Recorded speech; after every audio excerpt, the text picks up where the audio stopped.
Le sanctuaire Pélagos, une parcelle de Méditerranée presque aussi grande que le Portugal, où les hommes et la faune sous-marine cohabitent.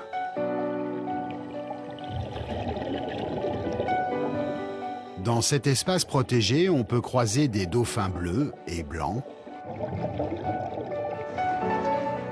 des globicéphales noirs, des cachalots ou encore des rorquals communs.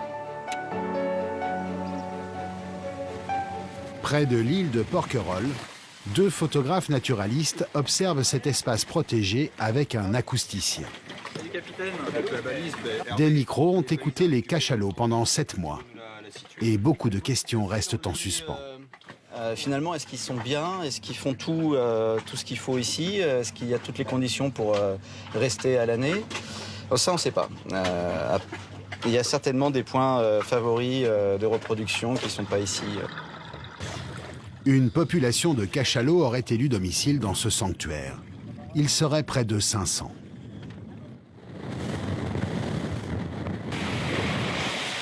Mais les premiers mammifères à montrer leurs nageoires sont des dauphins bleus et blancs.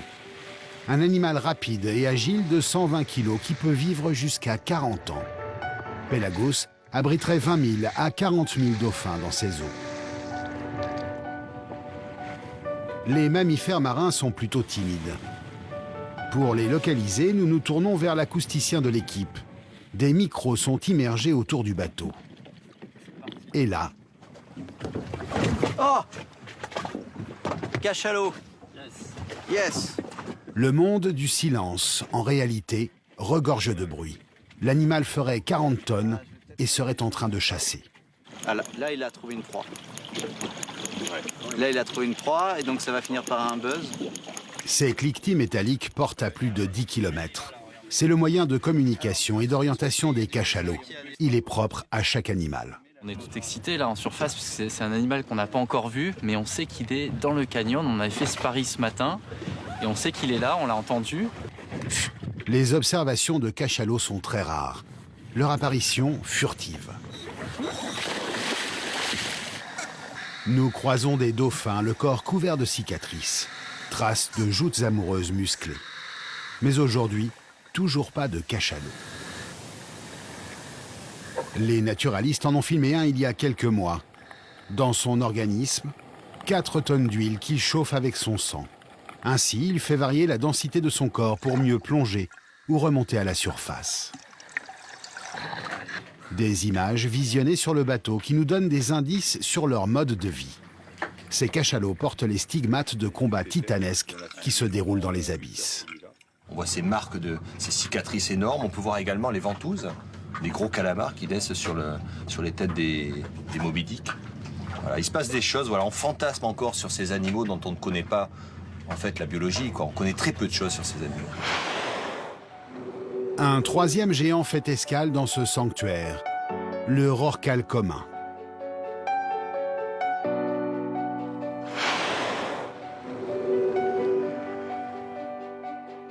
Les deux hommes profitent de cette apparition pour photographier en priorité la nageoire dorsale de l'animal.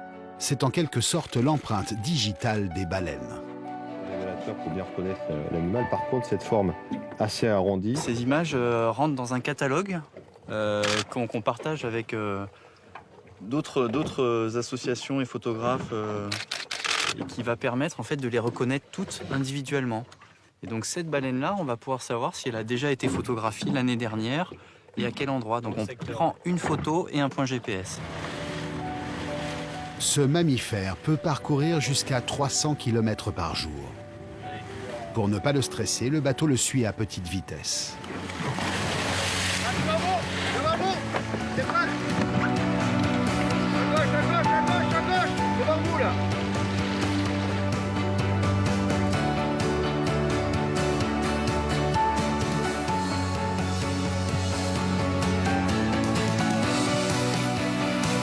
Ce géant qui peut vivre 80 ans se nourrit de minuscules crevettes, les krills. Ah bon Steph, super. Là on l'a bien, hein. Elle nous a fait un joli sourire. Mais un fléau poursuit les grands mammifères. les collisions avec les bateaux de navires marchands, comme ici à Fos-sur-Mer. Un rorqual de 16 mètres a été tué par un méthanier. Actuellement, 220 000 cargos traversent chaque année le sanctuaire.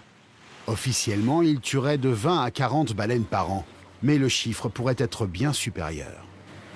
On a calculé qu'il y avait plus de 3500 fois par an un grand cétacé et un navire qui se retrouvent dans un périmètre de 50 mètres.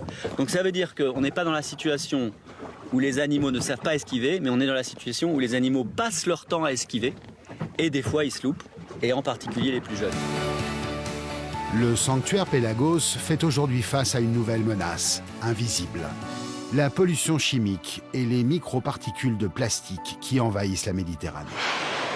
Elles pénètrent dans l'organisme de ces grands mammifères jusqu'à les condamner.